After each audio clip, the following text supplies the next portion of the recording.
Hello, my friends. Thank you for coming out on a freezing cold Washington, D.C. day. I'm Kori Schake. I have the great good fortune to lead the Foreign and Defense Policy team here at the American Enterprise Institute, and the joy of corralling these two incredible experts to come have a conversation about what I think of as the most important issue Americans pay no attention to. Because we have had the good fortune for the entirety of the American Republic not to have to worry about civil-military relations. From George Washington forward, we have had a military that, even as it became a standing army, increasingly powerful, the most popular, the most admired institution in American public life, and yet it has never been a threat to civilian governance in our country. And here to talk about the American military and its relationship to civilian governance are two outstanding veterans in several senses of the word. Congressman Mike Rogers was a seven-term congressman from Michigan. He came into public service through law enforcement. He was an FBI special agent. He was the chairman of the Permanent Select Committee on Intelligence in the House of Representatives. And he is also, I think, a posh fellow at the Belfer Center at Harvard University. And Secretary... Emphasis on posh. And Heather Wilson is the president of the University of Texas at El Paso. She wrote a very good book published by Oxford University Press on law enforcement and on law and the use of force. She was the Secretary of the Air Force in the first Trump administration. She was herself a 5-time member of Congress. They served together on the Intelligence Committee. Secretary Wilson was also on the Armed Services Committee. We have only a short period of time, and we have such extravagant expertise. I want to bounce right in and start by asking you both, what do you think is important about the American military that the public doesn't understand? Perhaps the most important one is that military. So I've been on both sides of this, and so is Mike. He doesn't like to admit this because it ruins his reputation, but he was an Army officer, and they are both veterans of Congress and veterans of military service. Yes, and so I was in the military. She was in the Air Force. A popular alternative to military service. We've had this running battle for maybe 20 years. Yeah. So I've been on both sides of this, both as a military officer and then as Secretary of the Air Force. I think one of the things that a lot of people don't understand is that military officers have an obligation to give their best military advice, but they also have an obligation to follow all lawful orders. In fact, they make you memorize it as a young airman or as a young soldier. I think it's called the Soldier's Creed, in our case, the Airman's Creed. But to follow the lawful orders of those appointed over me and back them up in every way. So you have an obligation to follow those lawful orders. And unlike a civilian that can say to their boss, look, I'm out of here, I quit, if they can afford to quit their job, military officers can't. And neither can soldiers. A soldier can't say, I really don't want to take that hill, or I don't want to do it that way. I'm out of here. Have a nice day. You can't do that. And so that obligation to follow lawful orders of those appointed over you is something that maybe people don't understand because it's just so accepted by the military. I think that's a really important point. In the scholarship about it, we talk about lawful but awful orders. Mm-hmm.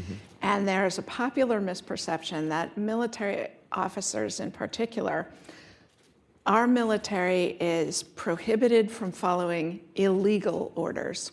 Correct. But there is no rationale, there's no space in the military, nor should you want there to be, for everyone to decide whether the orders they're being given make sense to them, are justifiable, are going to achieve their objective.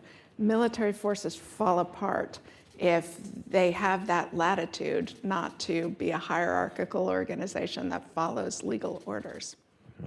That's so true. First of all, let me just say that you're in great company here. She was the Secretary of the Air Force at a time when they were thinking, it was becoming a combatant command, really, for space. And so the Secretary was on the front line of getting, I think, the Space Force where it is today, having America understand that space is now contested for the United States. It was a really important time. Thanks for your service there, even though it was the Air Force. This was really hard. It was so hard for me to say something nice about the Air Force today. Yeah, I was going to say, who are you and what have you done with Mike Rogers? Exactly. Shouldn't we still call it the Army Air Corps? This is so funny you say that. My uncle was a tail gunner in a B-17 in World War II, and he said that the Air Force stopped being any good after they stopped calling it the Army Air Corps, right? I guess we're dating ourselves. Yeah. We think that's funny, but most of you guys are thinking, I don't have a clue what they're talking about. The Army Air Corps was the precursor to the United States Air Force, and so you still were an Army soldier or an Army officer when you went and flew planes, and he was in the back, obviously shooting at other planes trying to shoot you. Anyway, long story. I agree with this, and we had such a rich history here of this, and our notion about a professional military started really right around that 1812, the War of 1812, because we were appointing officers over soldiers who were completely incompetent. And one of the reasons we went in and invaded Canada, and it didn't go well for us for a whole bunch of reasons. And by the way, we're talking about doing that again, apparently. Is that right? Oh, come on, people, lighten up. Yeah, say that. Gosh almighty. Can't be that bad. It didn't end well. Matter of fact, the treaty of in Detroit, Michigan, is where they signed it and said, "No, we were just kidding. We really didn't want Canada. We were just kidding." And the Canadians very often remind us that it was Canadian soldiers who burned the White House in 1814. Yeah, they do. They're very proud of that. And we try to remind them when the Red Wings beat any Canadian hockey team, we try to remind them that we can still beat you in hockey. I'm from Michigan originally, so this is very close to home for all of us Michiganders. And what that did is, and you think about what that started for West Point actually becoming online, it was a school for engineers. And those engineers were doing all kinds of projects, everything from, these are the folks that were going down to try to build the Panama Canal, all kinds of engineering projects, to a professional military training school. That was that first time we recognized as a country that we needed a professional military trained in the arts and science of war. And so that was, and one of the big indicators was because the Congress was being told, we got this. And the military was just in no way, shape, or form ready for any combat with at that time still was the largest, most important military in the world, which was the British military in Canada. We were just not ready for that. And so that gave us the history, I think, of where we are today and why we have that rich history of respect for our military, very professional. The military assimilates people into the military. Our civilian corps integrates people in the military. And that idea that you are a soldier, an airman, a sailor, you have responsibilities. And as the Secretary said, you don't get to just walk away, right? You may not like the order, you're gonna do the order. We're all taught that as young officers and young enlisted personnel. That bond is really important, and I think that bond is why I think the American people still believe that the United States military is the most trusted, most respected institution in government. And there was an interesting poll not that long ago that showed that if somebody were talking about going to war, if political figures said don't go and the military said we probably should go, the majority of those answering the poll said, well, then we probably should go.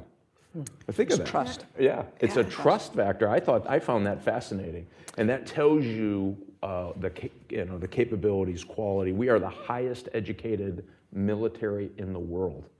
Our sergeants go to training schools and often more schools and get education. Same with our officers. You never stop getting educated in the military. And that sets us apart, I think, from every other military in the world. It is something that we take pride in. And that's why I think that trust factor, you get some very quality people going through those ranks. This whole issue of following lawful orders, though, I know is something of an issue, or people are talking around it anyway, of what if there's a change in administration and you want to hold people accountable for having followed the lawful orders of your predecessor, whatever those orders were. My view is you have to change. That's a question of policy. Those are things that are decided by the suits, not the uniforms. And even at senior levels, and especially at senior levels, those officers have an obligation to follow legal orders. And if they don't, if they no longer have that sense of obligation, or if they feel as though, if officers and members of the military have to start feeling as though, if I follow this order, then I'm going to be held to account by whenever the pendulum swings the other way, then you will have the beginnings of the breakdown of trust in the military. And we have such a powerful military, and yet I don't think there's anyone in this room that's afraid of the American military. So one of the really important milestones in American civil-military relations is 1873, when the Posse Comitatus Act gets passed by Congress, which prohibits the use of the American military for domestic law enforcement unless the president declares an insurrection to be occurring, in which case the president has very wide latitude for domestic use of the American military, or governors who control National Guard units can use them for domestic law enforcement purposes under certain conditions. There's a lot of anxiety about the invocation of the Insurrection Act. President Trump was encouraging the doing of it in 2020, and he's talked about it since.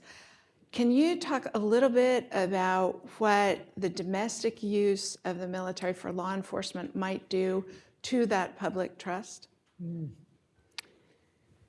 Well, you're the guy who's been in law enforcement, but one of the things that does concern me, and we actually have, the military does provide support, particularly on the southern border, intelligence support, logistics support to National Guard units and so forth.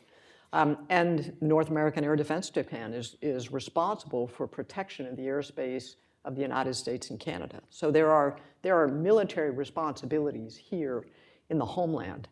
I would be concerned, those that we bring into the military are trained to fight. They're not trained as law enforcement. And those are very, very different skills. And I think we need to be, that trust factor that is created by this, having this very large, think about it. If you look back at the Declaration of Independence, one of our justifications for declaring our independence was that the king was quartering soldiers in the homes of people and putting the authority of the military over the civil authority of the colonies. And that was explicitly called out in the Declaration of Independence. We were afraid of a large standing army for really good reason. And we have lost that sense of fear because of the professionalization of the American military.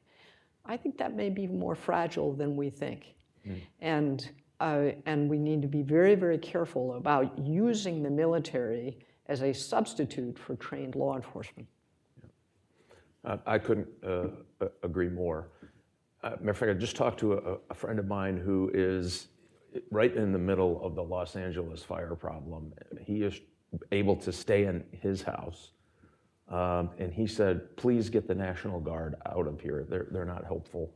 The Sheriff's Department, very helpful. The National Guard, not so helpful, because they have them doing patrols.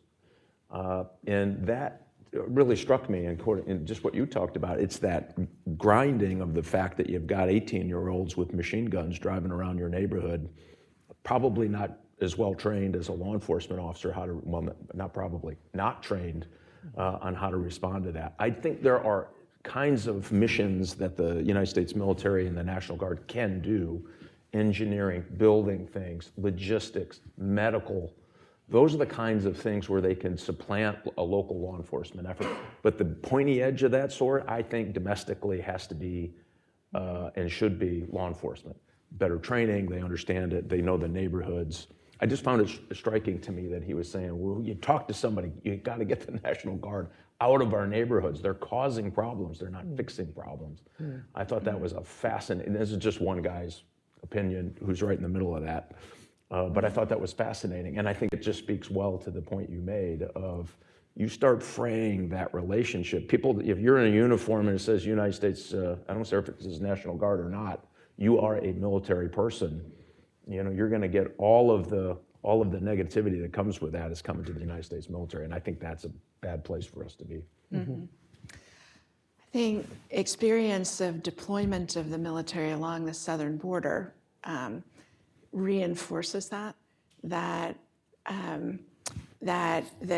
military training of dealing with threats isn't particularly useful along the border because the challenges are different. And because of the posse comitatus law, the military can't be involved in arrests. They can only support law enforcement for arrests. And so that then takes an important tool out of their hands that's necessary along the border, I think. Now, there have been some National Guard, and you know, there are issues. Let's be honest about that. And their National Guard has played a role in their support for logistics, their support for intelligence, and so on.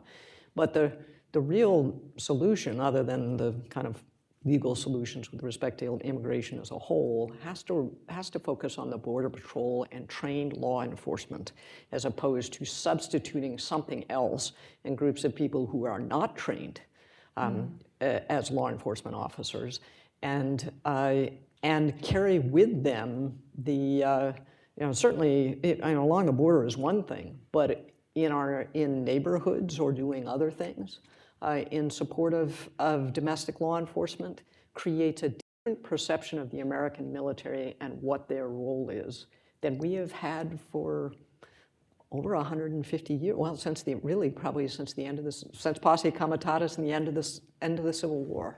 Yeah. And think about why posse comitatus. Grant was on the march and had all full authority, and they were going into houses and making arrests, and they were burning things and dismissing civilian elected governors. Yes. In Louisiana and elsewhere. And having showdowns with local law enforcement and from a well-equipped military, right? And so I think America went, okay, saw that, rough time in our history, obviously, but maybe this is not the right way to have our military act inside the country. Mm-hmm. And I think that, if you think about what was behind all of that in 1873, I think it tells you where Americans saw the worst of that and decided not to go down that path. And so I think we would be it would do well for us to remember why and remember what kind of resources we have, and if that's even the right application of their users. I don't happen to think it is. Yeah, and that military officers today, very different from the Civil War era, are trained from the very beginning. And it's only in recent years that military officers even would consider registering with a particular political party. I know officers I served with who would not vote because they must be apolitical. And so that tradition in the American military that's woven into the fabric and the culture isn't really driven by law. It's driven by culture and practice. And it's one that served the United States very, very well, to have a very powerful standing military that the American people aren't afraid of. And by the way, I think it's terrible that now sometimes we're getting into this notion that there are Republican generals and Democrat generals. I'm sorry, what? That should never be in a conversation. It was one of the things that surprised me when I avoided Pentagon service when I was in uniform. I didn't like the green walls and stuff like that, but I became the secretary. One of the things that struck me about service in the Pentagon is how completely apolitical it is. Mm-hmm. And it's hard in this city to understand that because everything in this city seems to be about politics in some way or another, politics and policy. The Pentagon's not that way.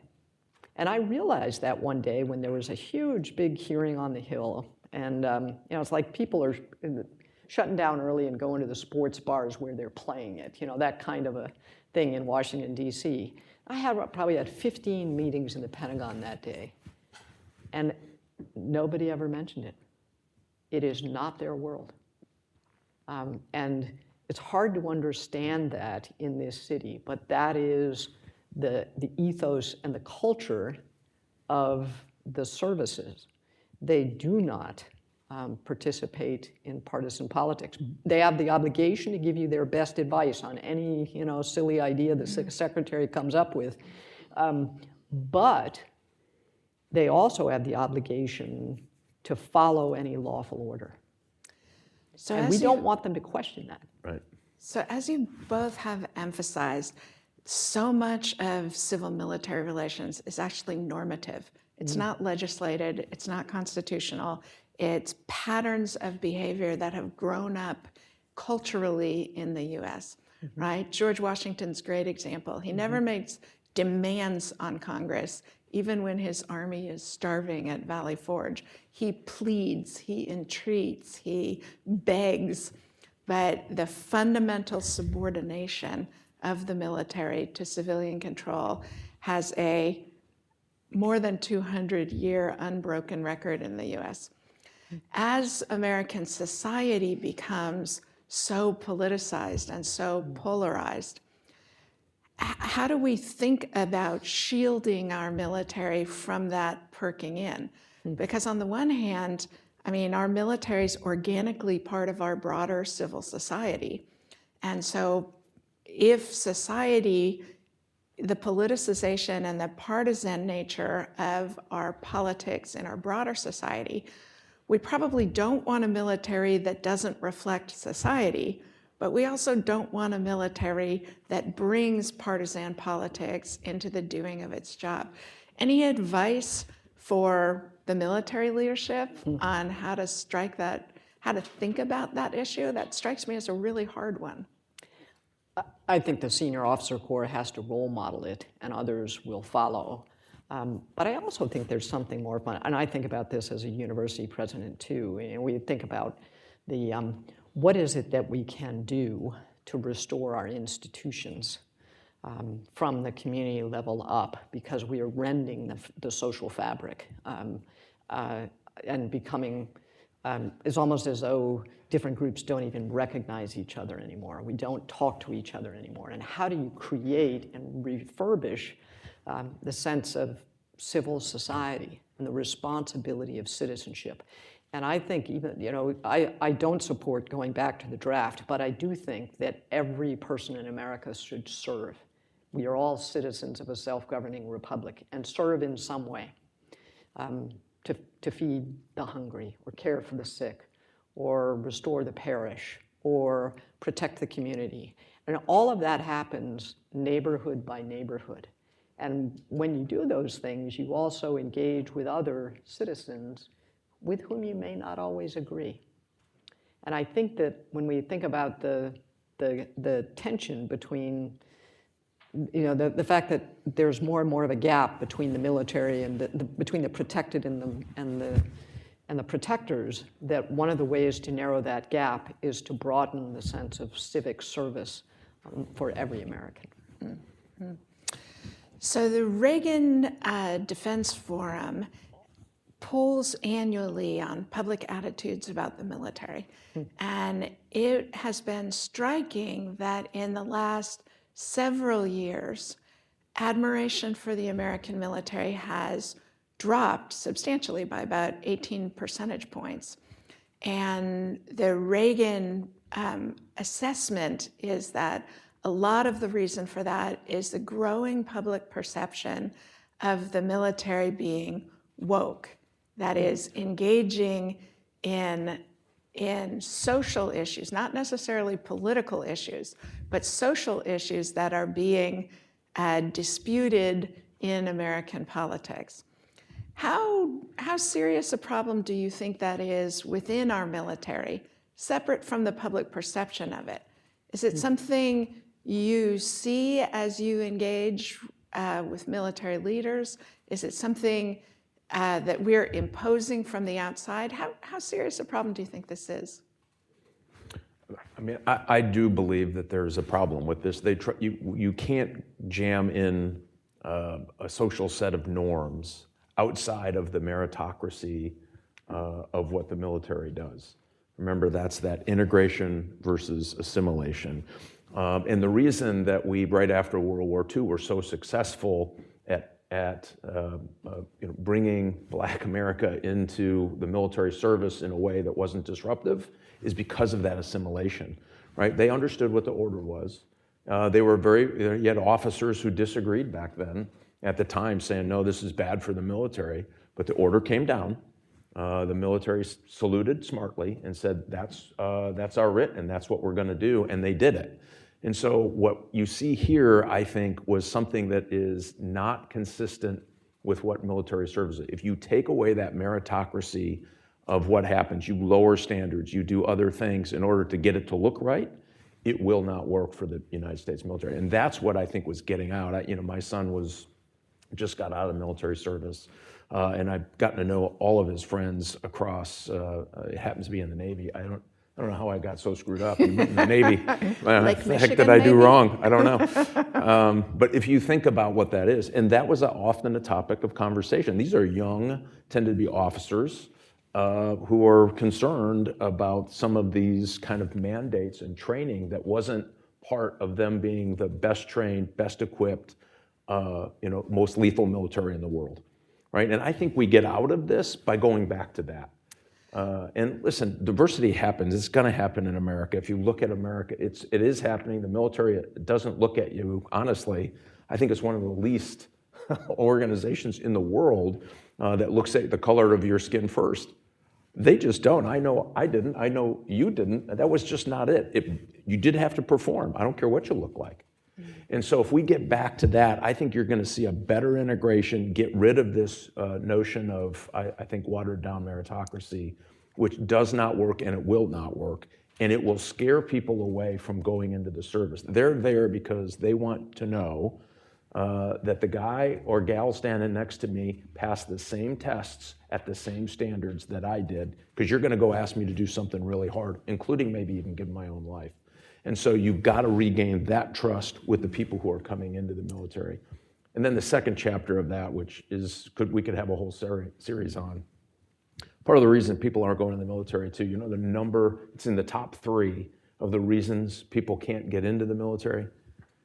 They can't read well enough to pass the test. We have a literacy crisis in America that will, I think, shatter. To me, this may be the greatest civil rights issue of our time. That we have all of these students who are graduating who can't read well enough to pass a military test. Man, if we don't get a handle on that, we can talk about all the what you want people to look like, or nothing will work. And so I argue we've got to solve that problem and then just give the military a very clear directive. I want you to be the most lethal. We're going to give you the best equipment. We're going to give you the best training. And by the way, I want you to recruit from every population in America. And I think if we do that, you watch, the military will do exactly what we want them to do. And they will be that most lethal military. And what we want that, by the way, not to use them, so we never have to use them. I want everyone terrified that the United States is going to show up on your door. You don't want that, right? So don't mess with us. That's really that whole fundamental relationship with the United States military. And this education piece is going to break that, I worry, quite a bit. So 2 supporting points to that. First, when Jim Mattis and I wrote our book on civil-military relations in 2015, we did the biggest surveys that had been done about attitudes about the military in about 30 years. And access to education is a major reason both that people come into the force, stay in the force, and why the public admires them so much. So that's one thing, the education benefits of military service, and that the military is so educated a force in American civic life is huge. The second thing, it's really, the desegregation example is really interesting.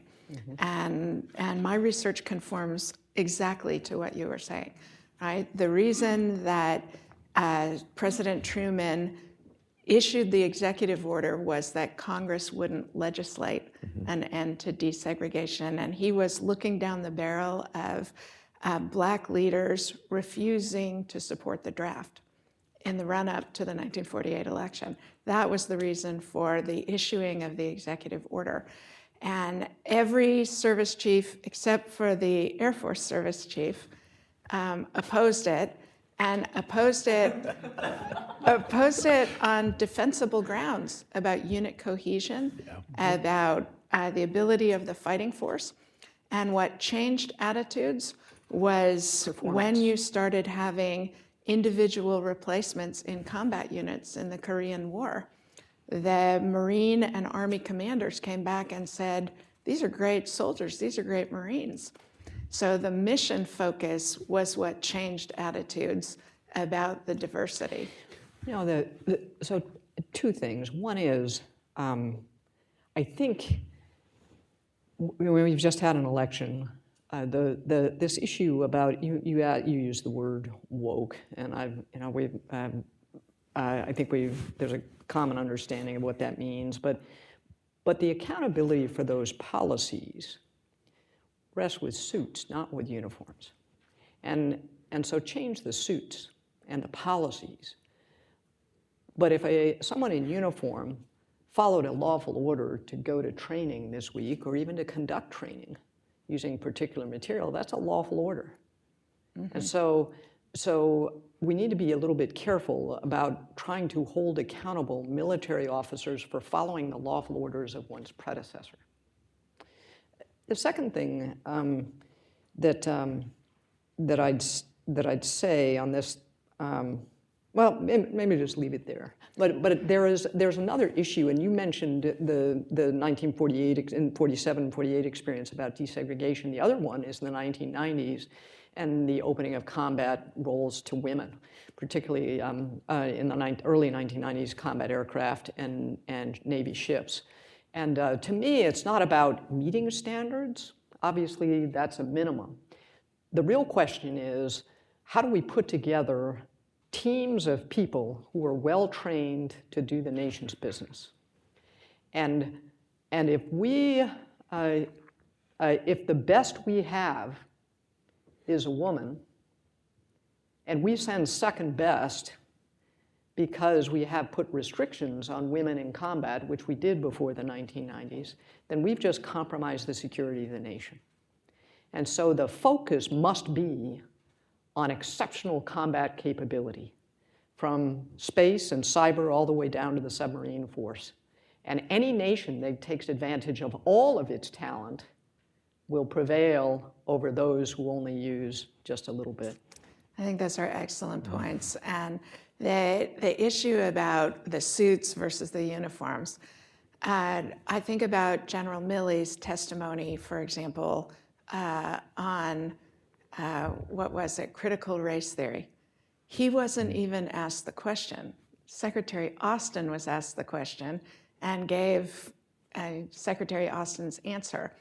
But General Milley then volunteered to wade into the crisis. And I actually think a lot of the perception about the military as social justice warriors actually comes from a few significant and visible military leaders wading into issues that they should have hidden behind their service secretaries and the Secretary of Defense and let the suits fight out those issues.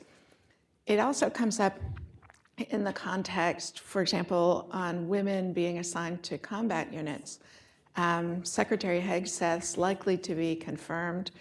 His comments on the record about reversing that I think, ignore the fact that Congress would have to legislate that change.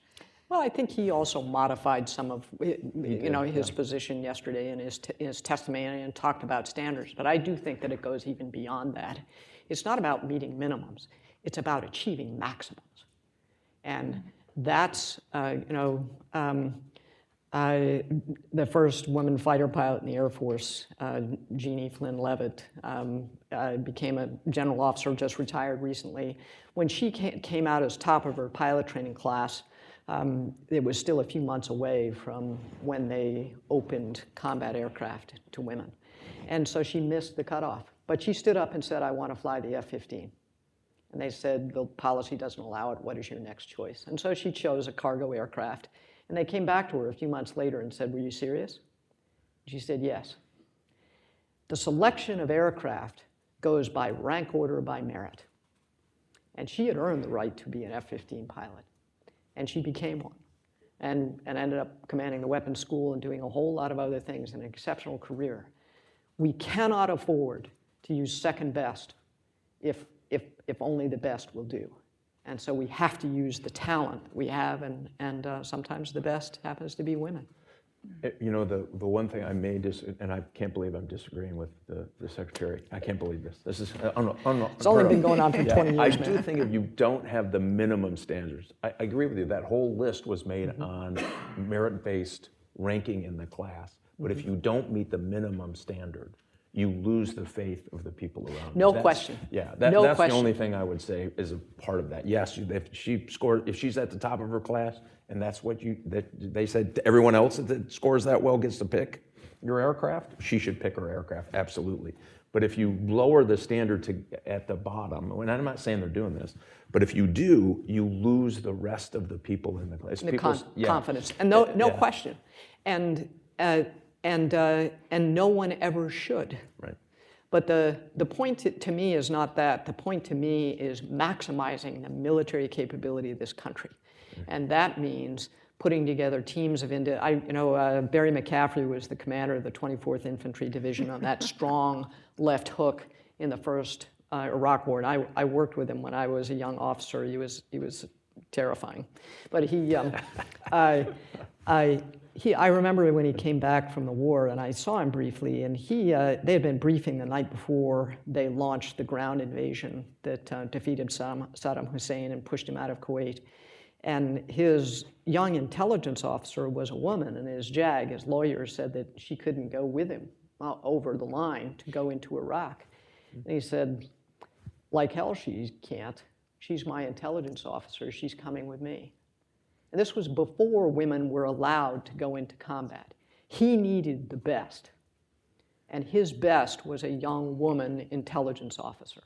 And he made that decision to do so. So sometimes the best is what we need. And you put together that team and you go. So I worked for Barry McCaffrey in the Joint You Staff, have my sympathy. and I shared your both admiration and terror of him. When he was a young officer, I think he was a major, his father, who had commanded a division in World War II, was still on active duty. Wow. And when the debate in 1973 about women joining the military was up, his father wrote an article opposing it, and Barry wrote an article advocating for it. And that just captures him perfectly, right? Well, sometimes that change of generation is important. I think that's why I think the military is going to be fine. This next generation of young officers don't have the same stigmas about women in combat or somebody that looks different than me being standing next to me in a foxhole. None of that. It's just getting better and better and better. And I think if you give them clear guidance, they're going to be just fine. I don't see the officer corps in the same way, even in the 1940s and 50s. Even the integration, some of these statements by senior military officers were breathtakingly bad. About Omar Bradley making public statements in opposition to it were shockingly bad. Oh my gosh! I mean, we don't have to rehash them, but they were pretty bad. But the next generation got through that. The next generation got better. I have full confidence in this, that this thing is going to work its way out. And I already think it's pretty good. I mean, you know, one of my son's classmates that we sponsored is, you know, she's an Osprey pilot. She was one of the first Navy Osprey pilots. And she got her. Can you explain how that works? You know, they seem to fall out of the sky, which is why I was an Army guy, right? I got my feet on the ground most days. I don't know how they work, but I don't know. But So she said she loves it. She I really does. share the view that the military will make whatever we tell them needs to work. What makes it work successfully and most easily is the meritocracy, the mission focus of what we need to be good at. Anybody who's good at it belongs on the team. And anybody who isn't good at it gets pushed out of that. Let me ask a couple of things about recruiting, because my judgment about why recruiting has been so difficult is largely due to 4% unemployment. And also the fact that because of COVID, recruiters weren't being able to engage in schools. They weren't able to reach out to 17 and 18-year-olds.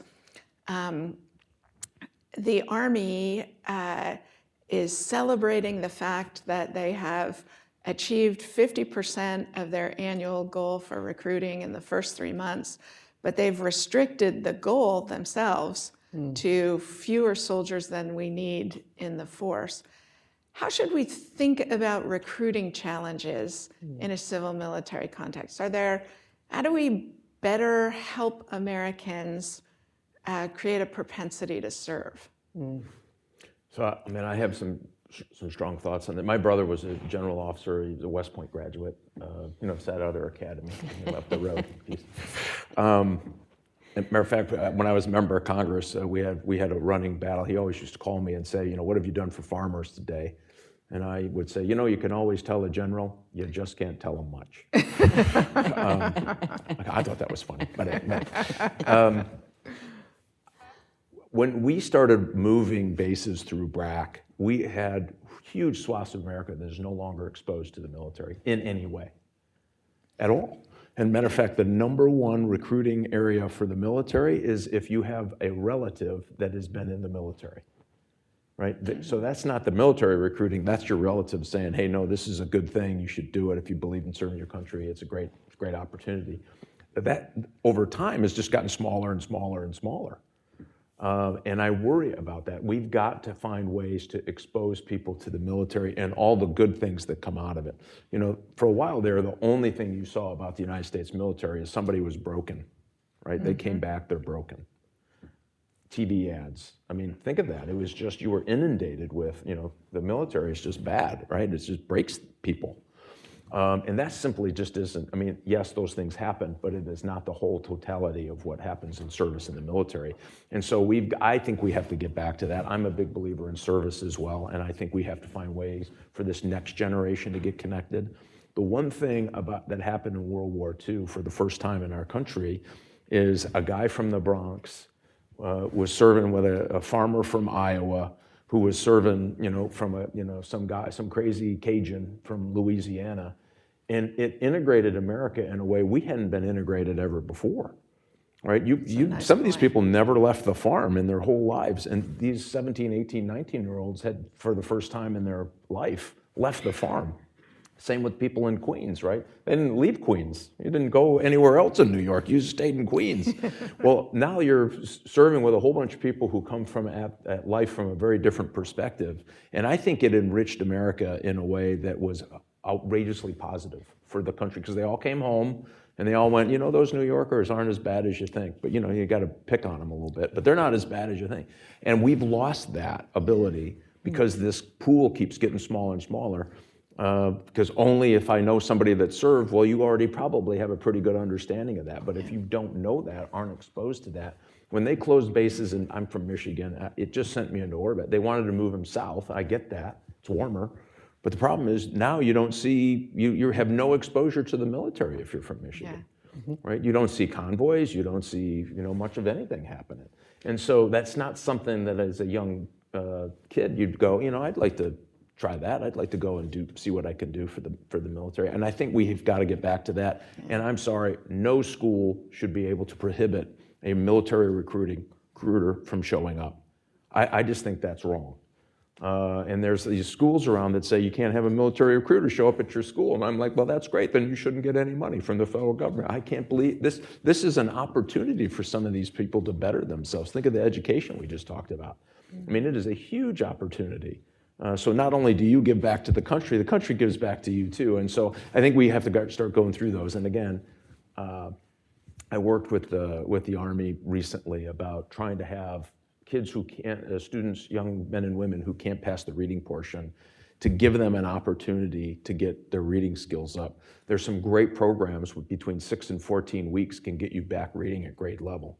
And I'm talking, some of these kids are reading at 6th grade level. 57% of high school students last year could not read past the 6th grade level. Wow. Think of that, right? And if you're not reading at 6th grade level, you can't pass the FF stuff. You can't do it. Here's one statistic that, interesting one. During World War II, 1 in 10 Americans served in uniform. 1 in 10. So that meant like every third house on the block had a blue star in the window, right? Today it's less than 1 in 1,000, which means you got to go another 167 houses to find another, if you're a military family, to find another house with a blue star in the window. That means that your whole neighborhood doesn't know somebody who serves in the military. And I think that should be a concern. And it's true that it becomes a family legacy. It is much more likely that a family, well, my grandfather served, my uncle served, and we're now 3-4 generations beyond the draft, so that it's not even as if you might have to serve. There's not even a sense of vulnerability in that way. And I think it should be a concern. So the data completely bears that out. The strongest correlate for someone choosing military service is a family member, personal familiarity. The second strongest coefficient is proximity to a military base. Yeah. If you grow up around a military base, you see the people engaged in the enterprise, you get a feel for the institution. There are almost no recruiting stations in the Pacific Northeast anymore. 70% of military recruits come from the South and West. And so we're making a choice about the efficiency of recruiting that is further disconnecting people from exposure to that kind of service. You can do well with skill sets by bonuses and other things. I think we need to get back to, I'm not giving you a check to serve, which you should get paid and compensated for professional military, don't get me wrong. I think that we should encourage people to aspirational service and patriotic service to their country. And a lot of the things you talk about now is, well, should we give more bonuses? Should we give more money? Should we? And I'm like, yeah, more money is always better. However, we need to inspire this next generation how important it is to serve. I don't care what it is, serve. Now, there's one other thing it'll be interesting to see. The Space Force now has some authorities on active duty and reserve and rolling through that the other services don't have. So now people make family decisions where you're on active duty and you say, I just can't do this right now. I've got a kid with special needs or whatever. And you make that decision to go off of active duty. Unlike any other institution, you can't come back. Yeah. So how can you make this more of make it easier for someone to leave active duty, go to the reserves, possibly come back, and make the service more of a lifetime thing as opposed to a constant 20 years and then retire? It'll be interesting to see how that works, because it also will allow the Space Force to bring in expertise that they wouldn't otherwise have access to. We already do that. You commission people in as orthopedic surgeons and teach them how to wear a uniform and tell them they're a colonel, right? So there are certain areas. You can tell by the way they salute too. Yeah, I mean, it's but we can do that with other kinds of expertise. So how do you make the military more of a place where you come to serve not only on weekends, but maybe you do a 4 or 5 month stint between now and your next startup, and you think about how that can benefit the military, particularly at a time of very rapid change and innovation. Yeah. Let's take some questions from folks. Stan.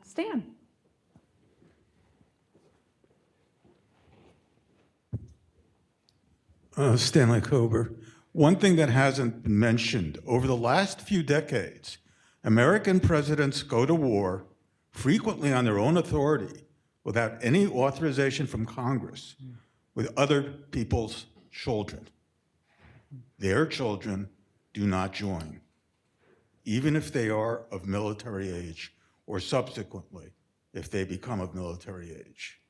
This is bipartisan. This sends a message. This has been going on for decades. So I'm not sure it's true that members of Congress have a lower proportion of. Presidents. Presidents Thoughts on on their that, my own. Go friends? back to Obama with Libya. Okay. You have the War Powers Act. And what happened after the 60 days were up? Oh, we're not engaged in hostilities. Got it. Any thoughts on that, my friends? So, I have very strong beliefs. I think Congress has completely abdicated its role and responsibility in declaring war or anything short of war with military service overseas. I'm not sure I would say you have to have, my son served, but I don't know if that is the criteria. Congress needs to re-engage in its constitutional responsibility. Mm-hmm. And I'll tell you why. When I was there, I talked to a lot of people. You probably found this too. And I said, we have got to reauthorize, even when the first authorization to George Bush to go, many of us were arguing, hey, we have to redo this, right? We got to make sure that we're part of this, good, bad, or ugly. And what I found was members of Congress didn't want to vote on it because they wouldn't have to go home and explain it.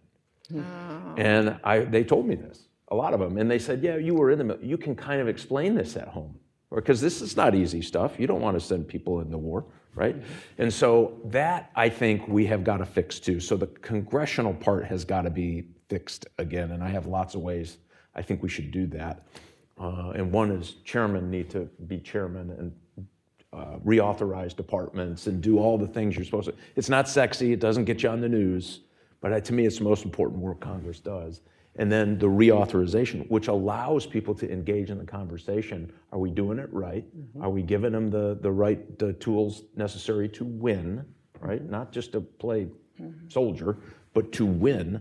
And so I think that's what we've got to do. We have got to get Congress back engaged in these debates and conversations. Absolutely agree, 100% agree, that the Congress has to step up more and be very clear about its constitutional responsibilities, to raise and support the Army and the Navy and the responsibility to declare war and authorize the use of force. I mean, I actually remember being in the room with you, being briefed on some intelligence on whether we should authorize the use of force against Saddam Hussein. It was a hard vote, a really hard vote.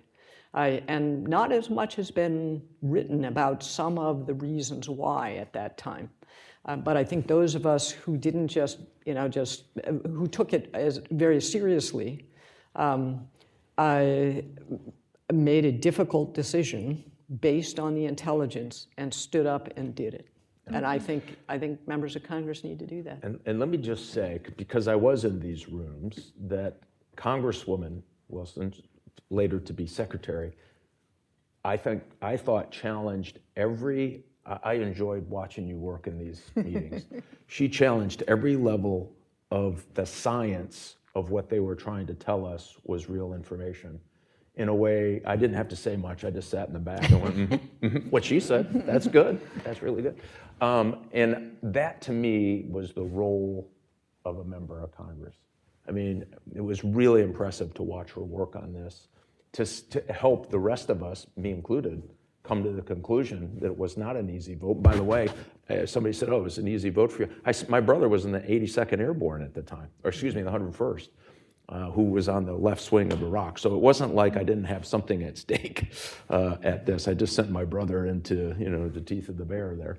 And so I think a lot of people who were doing the right thing behind the scenes, what happened I think over time is there wasn't enough Heather Wilsons to get in there and poke at the science of what the intelligence community. I There's I also- thought you were brilliant. I hate to say that out loud. there's I also- really do, because she was in the Air Force and it just You really are on the irritates me. record. Yeah. But That there wasn't is a- recorded, was it at all? That was. There is, there was always this tension between, the president wants a strong executive and wants latitude to be able to make decisions. But I think a wise president brings the country with them and gets the support of the Congress along the way. Just as a wise president, and this is Bush 41, got the support of huge numbers of allies. The coalition that was put together to push Saddam Hussein out of Kuwait was remarkable. And at the time, the military advice from the Joint Chiefs of Staff was actually to play defense, not offense. It's an interesting civil military, the obligation of the military to give best military advice, but the commander-in-chief made the decision and then built a coalition and built the support from Congress to go do what needed to be done. So in the long term, in the short term, that was annoying. You've got to get the majority of 435 members of the House and the majority of 100 senators to support what you're trying to do. It can slow you down. But in the long term, the nation was together. I think that's a really important issue, and especially as our military is small relative to the size of our population and increasingly a family business or a business of people co-located with military bases. Americans are incredibly deferential, as you said, Congressman Rogers, incredibly deferential to what the military thinks about those issues, because the public themselves are not all that well educated on it. And it's the responsibility of the political leadership, in particular the president, to carry the American public along. I thought about that very often when President Biden would blithely talk about the defense of Taiwan without ever making the case to the American public about why this matters, what the risks we're running are, because it creates that terrible prospect for our country of the president choosing to do something on war and peace that he does not bring the public along for, or cannot bring the public along for in the moment. My friends, we have time for one last question. Please go ahead and introduce yourself. Mark Kennedy with the Wilson Center. First of all, Mark Kennedy with the Wilson Center. Mike, I'm pleased that you're wearing Air Force Blue, not just Heather. But my question is the National Guard. What role can they play in helping to bridge this divide between the military not being understood by the public, because they may not have a base in Michigan, but they got National Guard in Michigan. How can we better use the National Guard in this regard? I think you're absolutely right. The National Guard, and National Guard is extremely important at connecting civil society with the military, and it's much broader. And when they're not on guard duty, they're out, running a small business or a fireman or a lawyer or whatever. So it's tremendously helpful. I would say they are also politically much more powerful than any active duty officer. And it's really interesting to watch people if you get crosswise with the National Guard, it's like, what do you mean the National Guard leaders are very, very influential, because the National Guard leader is usually personally close to the governor, and the governor will pick up the phone and call if there's a problem. And politically, they're very powerful in this country. Mm-hmm. And the other great thing about the National Guard, it's always good to see you again, sir, is the fact that they show up when things go really bad in your neighborhood. Yeah. Right? They show up with the generators, with the water, with the food tents, with medical, and that's a good thing, because it shows. What I don't like is what's happening in Los Angeles, where they're patrolling streets. Right? That you don't want. And so I think the good stuff that they can do, including along the border, by the way, they're providing intelligence, they're backing up on certain aspects across the border. Those can be positive things. And then, to the Secretary's point, they go home. Mm-hmm. They tell that story, right? And I think that's what's missing with the big army. You don't go home very often, and you're not telling that story. So I agree, and I just think we ought to empower every soldier, sailor, and airman men and women in the Air National Guard and the Army National Guard to tell their stories and how to do that. Because these are folks who do leave their jobs and their kids show up 2 weeks a year and all of that. I was going to say noticed that you nonsense, but left as an the active Marine duty Corps. guy, I would say it was nonsense. I noticed that you left the Marine Corps out of that, and that's not surprising given that they do tell their story repeatedly, right? President Truman said the only people who have better public relations than the United States Marine Corps are Joseph Stalin and the Soviet communists. Yeah. My friends, thank you for spending time for all of us to learn from these two great experts on the most important subject we don't pay any attention to. Thank you, Congressman Rogers. Thank you, Secretary And Wilson. thank you for your Appreciate work on this. Really powerful work. Thank you. Thank you, my friend. Yeah. Please join me. in thanking.